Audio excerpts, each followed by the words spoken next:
Mi vida, por Yeshua de Nazrat. Cartas a mi amada esposa Miriam. Autora María Medina. Voz Salvador Corazón. Capítulo 167. Palabras en el templo. Algunos de los días que precedieron a la celebración de la Pesaj, subíamos a la ciudad para enseñar o para sanar a todo el que lo necesitara.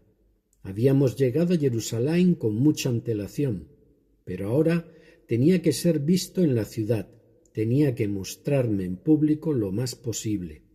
Yo ya estaba preparándome para los días que iban a llegar.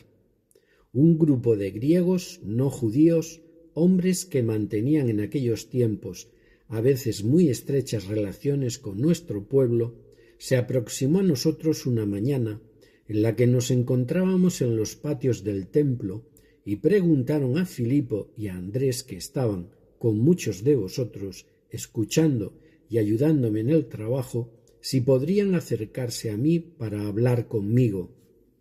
Ellos sabían del rechazo que despertaban entre la mayoría del pueblo, de la distancia que las personas marcaban entre judíos y gentiles, y más entre los grupos de fariseos y miembros del Sanedrín, por lo que no se atrevían a hablarme.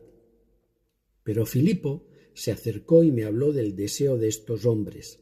Naturalmente les dije que sí, que yo también quería hablar con ellos, porque también iban a ser los receptores de la palabra de Dios en días ya más cercanos, y sabía que lo iban a contar a sus vecinos y amigos cuando regresaran a sus ciudades. Los días de Pesaj atraían a multitud de personas, no solo judíos o habitantes de Judea, sino de la Galilea y de las demás naciones que nos rodeaban, ya fueran de nuestra misma creencia o no, porque entonces se movía en la ciudad de una gran actividad comercial y eran los días más prósperos para muchos. Y les dije: hermanos, ha llegado el momento en que el Hijo del Hombre consume su trabajo. Y este trabajo es semejante a un grano de trigo que, si queda sin ser plantado en la tierra, si no muere dentro de ella, no puede crecer y queda inservible. Pero si este grano permanece dentro de ella, va creciendo y dando sus frutos, y eso es precisamente lo que yo he estado haciendo durante todos estos años de mi vida. Enseñaros que el que se aferre a las cosas terrenales y materiales no alcanzará la vida eterna, la vida de luz para el alma, y que debéis ser conscientes de esto y seguirme donde quiera que yo esté, porque el Padre honrará a todo aquel que lo haga, y será esta su recompensa. Ahora mi alma tiembla, está asustada, porque ya ha llegado mi hora. Pero, ¿qué haré? ¿Pedir al Padre que me libere de esta hora? No, hermanos, porque precisamente para esto que ha de suceder he llegado a esta hora. Levanté mis ojos hacia el cielo y envié una oración muda a Dios, porque realmente os digo que sentía miedo ya en muchos momentos. No era fácil conocer lo que debía suceder y vivir luego estos acontecimientos. Pero el Padre me escuchó y todos pudimos oír un ruido semejante a un trueno que se extendió por el aire.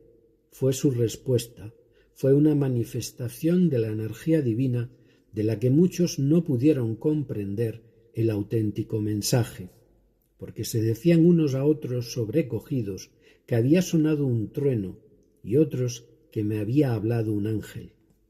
Yo escuché perfectamente en aquella explosión de la voz de Dios las palabras que me estaba dirigiendo, en las que me decía: te he glorificado en muchos otros momentos y también lo voy a hacer ahora.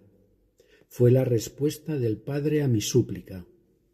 Me dirigí a todos los presentes que estaban asustados y les expliqué que la voz que habían escuchado no iba solamente dirigida a mí, sino también a ellos, porque todo lo que iba a suceder era por causa de ellos.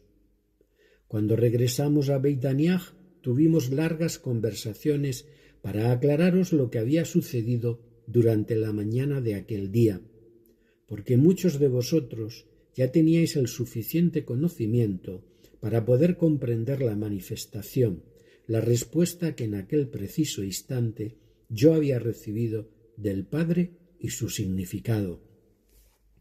Y les volví a hablar de mi próxima crucifixión, pero en su mentalidad no podían comprender que el Masías anunciado debía morir, porque ellos pensaban que iba a vivir siempre entre ellos. Así habían interpretado las profecías, imaginando y creyendo en un enviado que iba a traer el reino a Israel, pero un reino exclusivamente físico, con más paz y justicia, eso sí, pero teniendo una idea totalmente alejada de lo que realmente yo vine a enseñar y a traer a la tierra. Sus mentes no eran capaces de abrirse en la medida de poder comprender esta verdad. Yo les anuncié que iba a ser sepultado y que me levantaría de entre los muertos, y esto menos lo pudieron admitir. Es cierto que la mía fue una labor difícil, porque lo que ahora muchos de vosotros podéis entender, en aquel tiempo la mente humana no estaba preparada para ello. La humanidad estaba en otro punto de evolución. Mi siembra, como ya os he dicho en otras ocasiones, se hizo exactamente igual que una semilla que debe permanecer oculta bajo tierra para arraigar y después crecer, saliendo al exterior, donde iba a ser vista y contemplada por todos los hombres, deseada y amada por muchos de ellos también. Les hablé de que la luz del mundo estaba entre ellos y que era el momento para andar, porque cuando la luz se hubiera ido de entre ellos, sólo podrían caminar en tinieblas. Siempre en mis palabras hubo un significado oculto que dejé a cada uno de los hombres que descifrara y descubriera. Siempre había un sentido, una verdad y un mensaje más allá de lo expresado con palabras, para que cada uno pudiese descifrarlo y comprenderlo. Y muchos sí lo hicieron, comprendiendo el alcance de estas comparaciones. Y dije: ya ha llegado la hora de que el gobernante de este mundo sea echado fuera, porque después de mi marcha atraeré a todos hacia mí. Seguid mi luz, para que podáis ser hijos de la luz, y hacedlo ahora que me estáis viendo, y luego también, aunque ya no esté entre vosotros. Y vosotros supisteis hacerlo después de manera semejante, porque toda comparación, toda parábola, queda impresa en el alma del ser humano y consigue su entendimiento. Terminadas estas palabras, aquel día di por finalizada mi enseñanza y nos dispusimos a regresar a Beit Aniach, dejando al grupo del Sanedrín desconcertado en gran medida, porque cierto es que no pudieron comprender más que una parte de mi mensaje. Muchas veces no estaban solamente enfadados conmigo, también conseguí sumergirles en las dudas haciendo que sus estrictos esquemas mentales se tambalearan. Con todo mi amor, Yeshua.